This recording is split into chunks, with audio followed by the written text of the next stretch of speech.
important. Donc, comme ça, vous avez vu un petit peu. C'est pas la fin du shopping, hein, c'est pas la dernière fois qu'on va avoir le temps pour faire des achats. Ah, heureusement.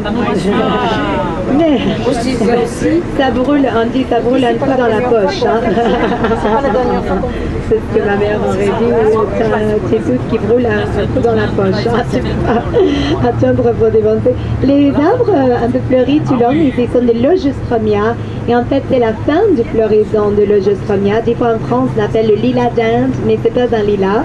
Ça vient de l'Inde à l'origine, mais c'est pas un lilas.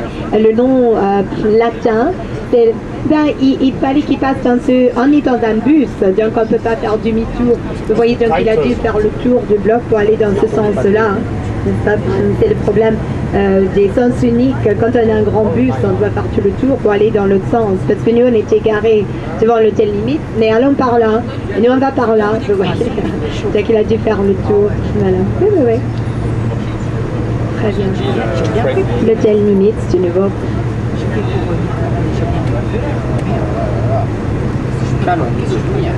Et là, beaucoup de choses pour mettre dans les jardins, des pots de fleurs, les balancelles, les balançoires. Vous voyez, pour nous, le rêve américain, c'est avoir son propre chez-soi avec le balancelle, le balançoire devant. Peu importe si c'est un petit chez-toi. Lorsque tu as ton chez-toi, pour nous, c'est notre rêve américain d'avoir son propre chez-soi. Donc, bien sûr, il y en a beaucoup qui fabriquent les balancelles et balançoires. Comme tout ce qui est artisanat est rendu très important. Aujourd'hui, ça appartient à un groupe d'avocats. C'est une maison, comme vous voyez, tout en pierre, tout de suite à droite ici. La maison, Daniel Caswell, qui remonte à 1852. Et au départ, il n'y avait pas grand-chose ici. Le fleuve Colorado, des troupeaux de bisons ici. C'est d'ailleurs en 1836, à l'aide de la révolution texane, que Mirabeau Bonaparte Lamar, deuxième président de la République du Texas, il arrive ici. Il a fait de la chasse, il a tué le buffle qu'il n'a jamais vu, c'est la légende, et il dit voilà, c'est là où on va établir future capitale du Texas. C'est un peu la guerre entre Houston et Austin à un moment donné, mais comme c'est plus central pour l'État du Texas, Austin était choisi comme capitale. Austin est un peu différente des autres villes dans le Texas aussi, il faut dire. Il y a une certaine...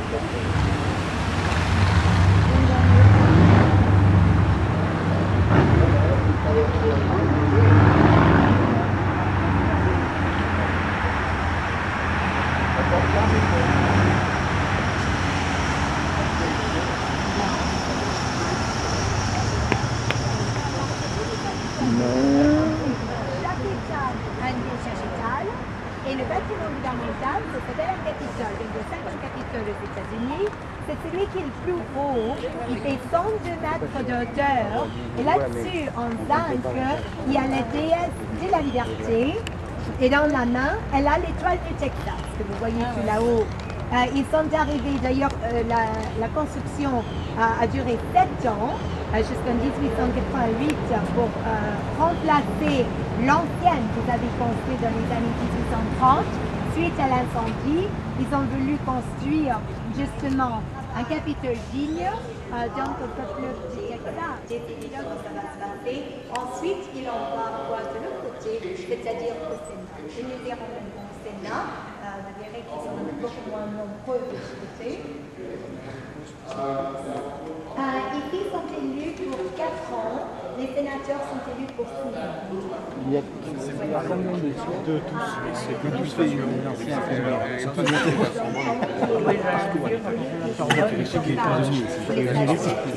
monté. Avec bien entendu. C'est-à-dire depuis l'ancienne posture, quand ils étaient jeunes.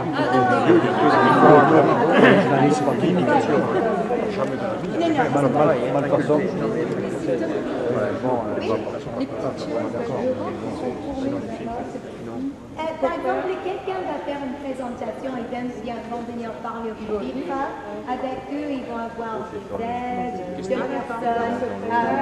Des fois, quelqu'un qui va témoigner, par exemple, si ça part du pétrole, il va y avoir quelqu'un qui va leur faire des experts, et vont s'asseoir là en attendant de passer.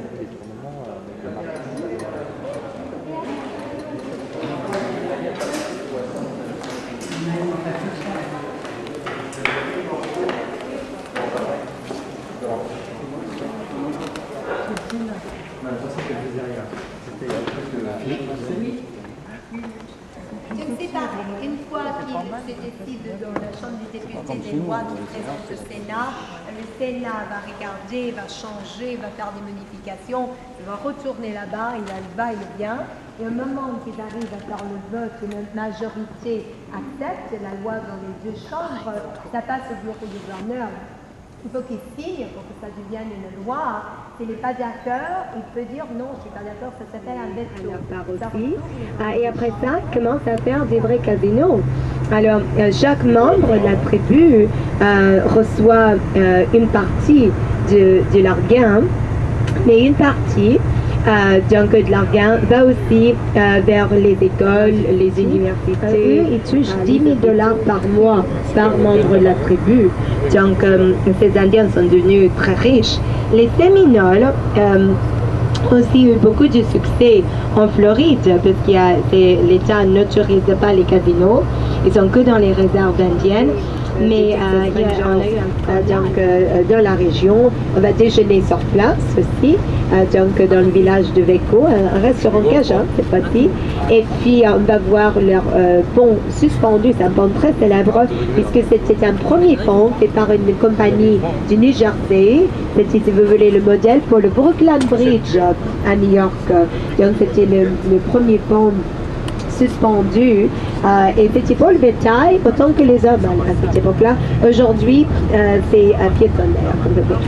Puis voilà, on arrive au Texas Ranger Museum, on va voir une visite. Pour rester là à peu près une heure au Texas Rangers Museum. Et puis naturellement, on va continuer vers le village, le déjeuner. Naturellement, ce cimetière, la première rue, ça s'appelle, c'est le premier cimetière. Medieval Time, c'est un lieu où on va dîner. Ils sont habillés dans le style médiéval. Voilà, ça plaît beaucoup aux enfants, surtout, hein, il faut dire. Alors, la tour qui est un peu en prisme qu'on voit dans la distance, c'est la place La Fontaine. Hein, et si vous vous rappelez bien, justement dans le feuilleton donc Dallas, c'était Ewing Oil, c'était le bâtiment de JR et c'est un dessin de IMP, celui qui est en forme de prisme, comme vous voyez, on dirait vraiment presque du verre vert en réalité. Et ça, c'était le Ewing Oil Building. Donc, lorsqu'il tournait, c'était toujours, il montrait toujours la scène de ce building. Et le centre American Airlines, tout de suite à gauche, c'est le palais de congrès. Et nous arrivons à faire des congrès de 30 000 personnes ici à Dallas.